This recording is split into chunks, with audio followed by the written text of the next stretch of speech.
Hi friends, இப்போ மாதிரி என்னோடய வெயிட் லாஸ் ட்ரிங்க் எடுத்துக்கிட்டேன். ஆனால் மார்னிங் 10:30 ஆகிடுச்சு. இன்றைக்கி பூரி தான் செய்ய போகிறேன்.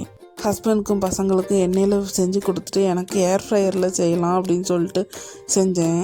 ஆனால் ஏர் ஃப்ரையரில் சரியாகவே வரல.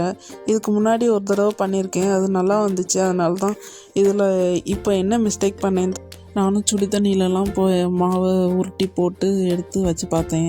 அப்படின்னாலும் லைட்டாக தான் புஷ்ஷுன்னு வந்துச்சு. ஏன்னா இதுக்கு முன்னாடி செய்யும்போதெல்லாம் நல்லா புஷ்ஷுன்னு வந்துச்சு.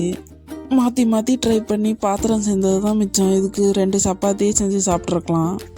ஒரு வழியாக பசங்களெல்லாம் சாப்பிட வச்சுட்டு நான் சாப்பிட்றதுக்கு மார்னிங் பிரேக்ஃபாஸ்ட்டே 12 o'clock ஆகிடுச்சு. ஆனால் ஏதோ சாப்பிட்றதுக்கு நல்லா தான் இருந்துச்சு. குருமா நிறையா வச்சு சாப்பிட்டேன். ஏற்கனவே நைட்டு 6 o'clock சாப்பிட்டது பூரி வேறு சொதப்பிடுச்சுன்ட்டு பயங்கர டென்ஷன் ஆகிடுச்சு. எனக்கு காலையிலையும் எதுவுமே சாப்பிடல, அந்த ட்ரிங்க் மட்டும்தான் குடிச்சிட்டு இருந்தேன். அப்புறம் ஹஸ்பண்ட் தான் ஒரு காஃபி போட்டு கொடுத்தாங்க. பூரி, குருமா, காஃபி எல்லாமே 12 o'clock சேர்த்து எடுத்துக்கிட்டேன்.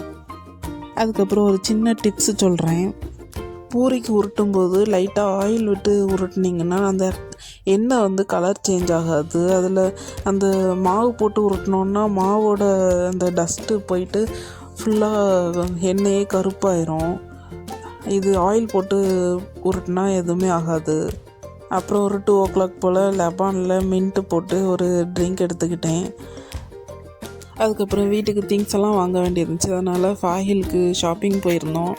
அங்கேயே 6 o'clock சாப்பிடணும்னு சொல்லிட்டு ஆளுக்கு ஒரு ஷவர்மா தான் வாங்கினோம். இந்த துர்க்கி ஷாப்பில் ரொம்ப நல்லாயிருக்கும் இந்த ஷவர்மா. என் ஹஸ்பண்ட் ஷவர்மா வாங்க போகிறதுக்குள்ளே என் பையன் பக்கத்து கடையில் போயிட்டு பொட்டேட்டோ சிப்ஸ் அந்த இது சாஸ்லாம் போட்டு கொடுப்பாங்க வேணும்னு சொல்லி கேட்டதுனால அதையும் வாங்கி கொடுத்து ஜூஸும் வாங்கி கொடுத்தாங்க. ஒரு 6:15 சாப்பிட்டோம். இன்றைக்கி டே இப்படி தான் போச்சு.